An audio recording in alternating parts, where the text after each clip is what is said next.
Ho, ho, ho!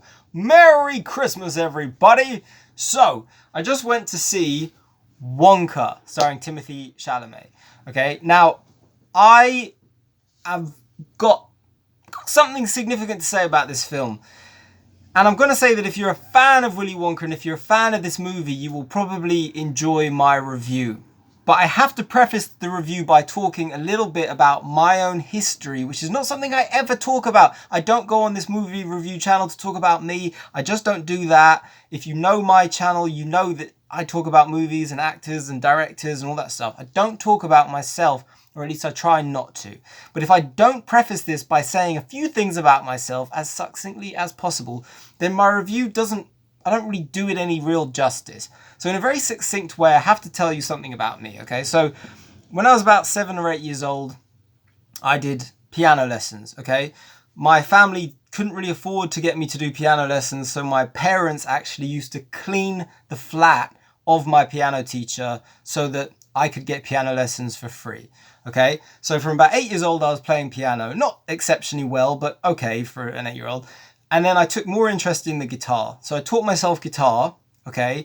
And then very quickly, when I was about 12, I was writing songs. And I literally have written hundreds and hundreds and hundreds of songs, maybe even 1,000, I don't know. And I sold a few songs when I was 18. It was a kind of a long story, but somebody else was supposed to write them. They asked if I could help. I helped. And then the people buying the songs just went, forget that person, we want yours. And they bought 2 songs off me that played on Spanish TV and documentaries and stuff for apparently years. And then some people actually hired me to sing, okay? I actually got paid to sing, right? So I'm quite musical, which is important because this movie is a musical, okay? So that's one little thing I have to say about myself. And the second thing I have to say about myself is that when I was also 8, right, I was literally dragged against my will to ballet classes. I did not want to go. My dad grabbed me by the hand and he dragged me up the street. And I was like, I don't want to go. This is for girls. I'm not interested. And this is an absolute fact. The night that he dragged me, Games Master was on the television, right? This was a video game TV show in the UK. And the last thing I wanted to do was miss a show about video games because that's where the boys were. I did not want to go and do ballet. But I got dragged there. I did it. I didn't tell anybody. It wasn't really my thing, but I kept on getting opportunities. And when I was like 18, I got a scholarship to the American Academy of Ballet in New York. So I went out to New York and I did ballet, and I got to an extremely high level. And allegedly, according to others, like I was totally professional, but I didn't, or at a professional standard, but I didn't know the business. I wasn't interested in the business. I'd never wanted to be a dancer. It was just kind of something that I was doing, right? So my interest was filmmaking and storytelling and writing and music and guitar. Ballet was just this thing that I got an opportunity and I said, okay, I'll go to New York. Why not, right? So that's kind of all it was. But I understand the world of the dancer because I've lived in it. Okay, and I understand the world of music because I've been through it. And then the reason I mention it is because I'm like the harshest critic of this stuff in the world. Like I'm the worst person to show a musical to, a modern musical to, without expecting me to be critical. Okay, La La Land came out and I was like, oh my God, the music's really like unprofessional and the dancing is so unprofessional because you've got actors who are not dancers and not singers. So it's offensive to me, who's been surrounded by literally thousands of dancers who are all amazing, and literally our schedule used to be from morning, we would have to wake up and we'd start classes at 9 a.m. and we'd finish classes at 8 p.m. and then you'd have a class to warm you down until 9 p.m. Okay, and you did that 6 days a week. Okay, so you're dancing from 9 a.m. till 9 p.m. for 6 days a week. That's how intensive it is. So when you're surrounded by people doing that, and they're all amazing, and then you go and watch a movie with 2 actors who really have never studied or trained in any of it, it's kind of offensive because you're like, they shouldn't get this job. They shouldn't have this chance to be on the screen. So anyway, so La La Land, I was like, I forget that movie. And then I went to see, even like in professional musical theatre, someone gave me a free ticket to see Wicked the musical. So I went to see Wicked the musical, which is based on L. Frank Baum's The Wizard of Oz, but it's not written by him. It's a set beforehand, and I disliked it so much. I was like, oh my god, the music's terrible and the dancing's terrible, and I couldn't sit through it. So before the first half was even finished, I got up and I left. I was like, I can't sit through it. The music, this is my field and I can't stand it, and dancing, I know it and I can't. It's just, there's nothing creative here. So when I saw the trailer for Wonka, I was like, oh my god, now they're gonna do to Roald Dahl what they did to L. Frank Baum. What they did to The Wizard of Oz, they're going to do it to Charlie and the Chocolate Factory. We've got a fake story set before the book, not written by the author. It's all there just to make money. It's got an actor, Timothee Chalamet, who's not a singer and he's not a dancer. And he's got the lead role in a musical. And I'm sitting there going, this is going to be terrible.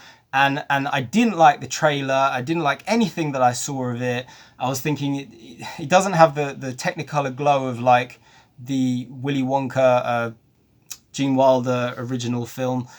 And so everything in this film was like, I was the wrong person to, you wouldn't want me to go into the cinema to be like the guy selling the movie, right?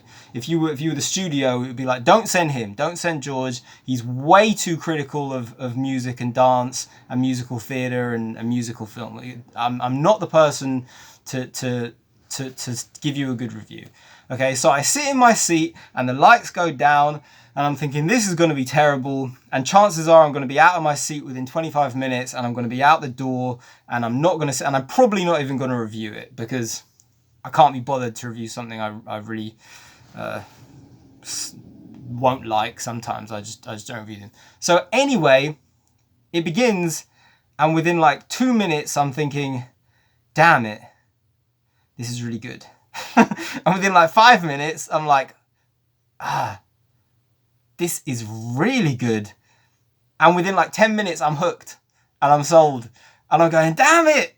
I was so sure Timothée Chalamet was going to be a terrible choice. And he was going to be a bad Willy Wonka. And he was going to be too American. And it was going to be just awful. And the music was good. And everything I was expecting it to be was wrong. And I loved it. And I thought it was so good. And I was like, the music's great. And the director did such an amazing job of it. And he's such a good director. And everyone, like the cast predominantly, there's one tiny thing I'll critique later, but the cast are so good. There are so many good actors. And I genuinely, like Timothée Chalamet, he gets all this credit that I think is largely undue.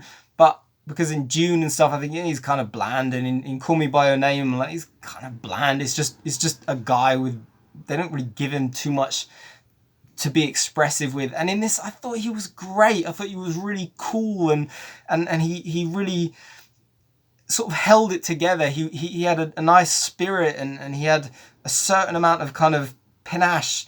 And I was like, yeah, he's cool. Like, cool is generally missing from movies nowadays. And I thought Willy Wonka should be pretty cool. And it had all of that. And I felt like all the actors were so good that they all actually raised each other, and they raised him too. I feel like Chalamet couldn't have been around that many great actors without, by osmosis, like learning from them and being better. And then the other thing is, which kind of blew my head off, to be honest, is that the movie is really, so first of all, it's not written by Roald Dahl, so I'm thinking, that was my first thing going, yeah, it's going to be bad, it's not Roald Dahl. But it tapped into one thing that Roald Dahl did, and Charles Dickens did when they used to kind of talk about the class system and the so-called democracy, because you have stories like Oliver Twist and The Christmas Carol by Dickens, and then Roald Dahl with like Matilda and not only that, but all of his short stories for adults. I've read all of Roald Dahl's short stories. They're just amazing. Get the collected works of Roald Dahl, his adult short stories. They are so brilliant, unbelievably good. And then the TV series by him, the Tales of the Unexpected, is fantastic as well. So he doesn't only write well for children, he writes well across the board. But his stories often have that kind of class system investigation or study. And this movie is like, all about, it's subtle and yet not subtle, but it's very much a capitalist story. And it's very true if you bother to pay attention to it, because it's the story of big business saying, hey, we have a foothold on the system. We are millionaires or billionaires.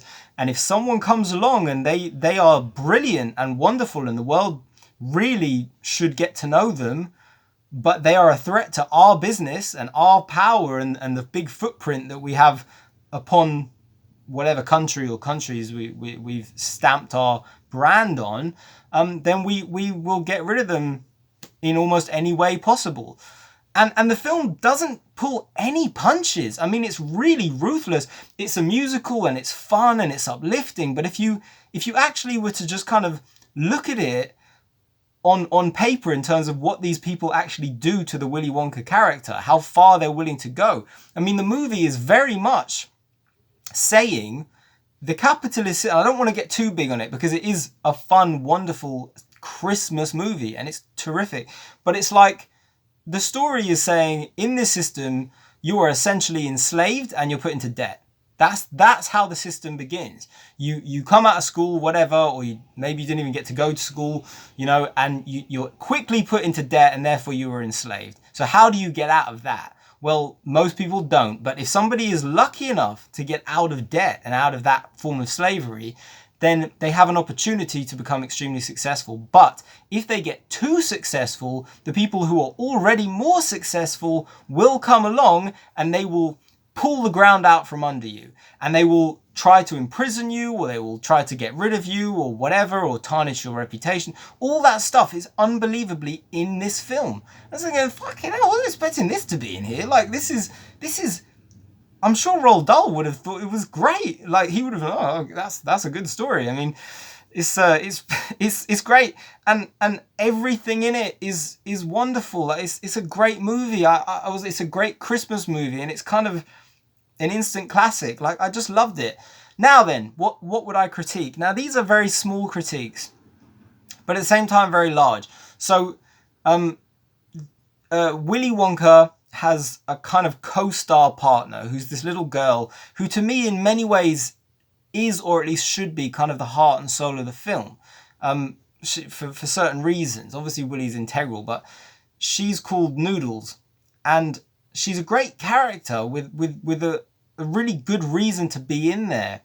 And I don't want to be harsh and criticize a child actor too much, because it's not fair, because they have room to learn. None of it is their fault. The director has a responsibility to get a great performance out of them, or cast someone more appropriate. But there are so many great child actors. People say don't work with children, but you go right back through the history of cinema to the black and white era, and there are amazing amazing child actors. I recently rewatched the Santa Claus versus the Martians, and it's got 2 kids in it, in the 60s film. And the kids are great and whatever. But either way, the thing with this little girl is the performance is not quite what it should be, to the point where she keeps calling Willy Wonka Wooly. And she calls him it like 20 times. And it is like, for a film that's so good, anything that's slightly imperfect really stands out, because everything else fits in place. So every time she calls him Wooly, and she's pretty much the only one who calls him by name, it's always like, his name is Willy. It's Willy Wonka. It's the name of the book that this film is based on. Everyone knows he's called Willy Wonka. And it's kind of stupid, because the girl is supposed to be the articulate, intelligent one who's teaching Willy Wonka how to spell and how to read. And yet she can't even get his name right. The whole movie, it's Wooly. What do we do, Wooly? Wooly, and it's like, it's not a U, and it's not 2 O's, it's an I, Willy Wonka. So that was actually kind of annoying. So when it came to her performance, I thought it just needed to be a bit more powerful. And then, would this be a spoiler? I don't want to give away spoilers. I'll just say that the film has, it kind of ends and ends and ends and ends and ends. And I did feel like choosing one ending, which really could have been very heartfelt and meaningful and powerful, would have been better than to kind of try to tie up all the loose ends. Because a really big, dramatic, wonderful finale could have been like perfect, but instead it loses some of its power at the end to the point where you leave the cinema kind of forgetting or not feeling how good it actually was. The end just peters out a little bit, even though it's really nice, but it's like too much. It's like, I describe this analogy all the time. It's like too much sugar in coffee, and it's like a few spoons is perfect. 7 spoons, 8 spoons is too much, too sickly, too sweet, and then it ruins it. And this is like too much of a good thing at the end. A little bit less would have been better. Now then, I'm going to give a spoiler about the finale. So if you ain't seen the film, don't watch this. Cut off finale. Go see the movie. Watch it. Take the family. Take the children. Take the neighbors. It's great. It's a wonderful Christmas movie. You're unlikely to get a better Christmas movie this year than this, for sure. But anyway, so right at the end, spoiler, the little girl, Noodles, is reacquainted with her mother. And that's great. And I felt like certain things in the movie, like afterwards, Willie then goes and he dances around as we see his factory materializing, essentially his imagination.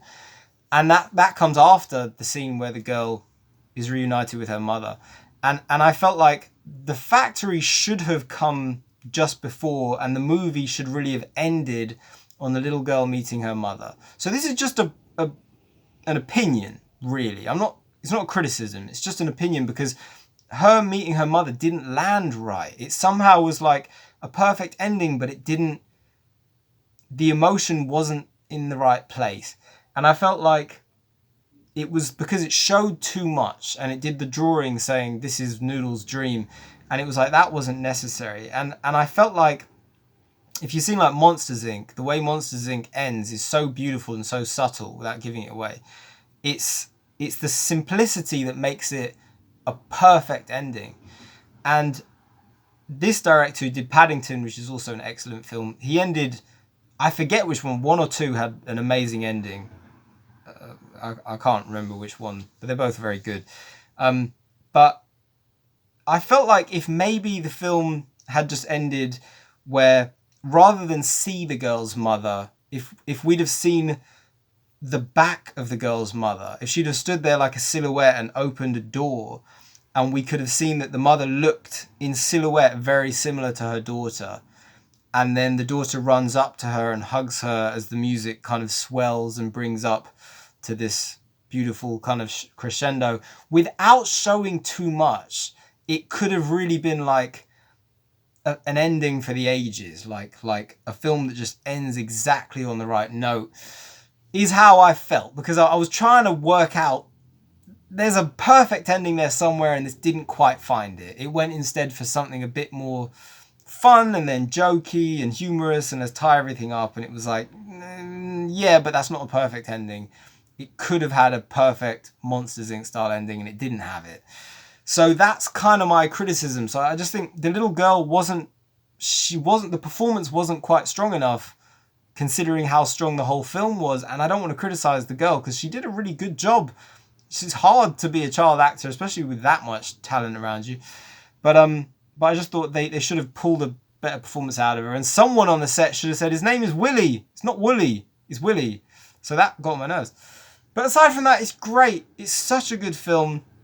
I was so impressed. It's so nice to see a musical that I actually enjoyed, because I don't even like musicals that much, but like when I see a great one, like West Side Story, the original, I haven't actually seen the Spielberg one. It might be okay. I watched like 10 minutes of don't know, but the original is a total masterpiece. That I can happily sit through. But I generally find them very hard to watch because I'm so overly critical of them. And I'm going to mention, in terms of the criticism as well, that I actually co-directed and largely directed actually a documentary about ballet. I was dragged into it, and that's got like over 500,000 views on YouTube, and the ballet world went really crazy for it. So that's another just thing of me saying that's one of the reasons I'm so critical, because I spent 4 years making that film to kind of try to make some contribution to the to the dance world, to give something back to what I suppose it kind of gave to me. So yeah, so it's kind of a big part of my life, and watching this movie was great. And the dancing isn't that big a deal. The dancing is pretty minor, and it's sort of fun stuff almost anyone could really get involved in and do. It's more music than dance. But it's great. Everyone's really great. The performances are great. Some of it's so well cast, and it's really got a lot of meaning and depth, way beyond anything I was expecting. Some very powerful and controversial themes even, but it's great. It's great. That's it. I'm out. I'm me. You're you. Merry Christmas. This is a good Christmas film. It's as much as you could hope for, really. All right. That's it. Bye.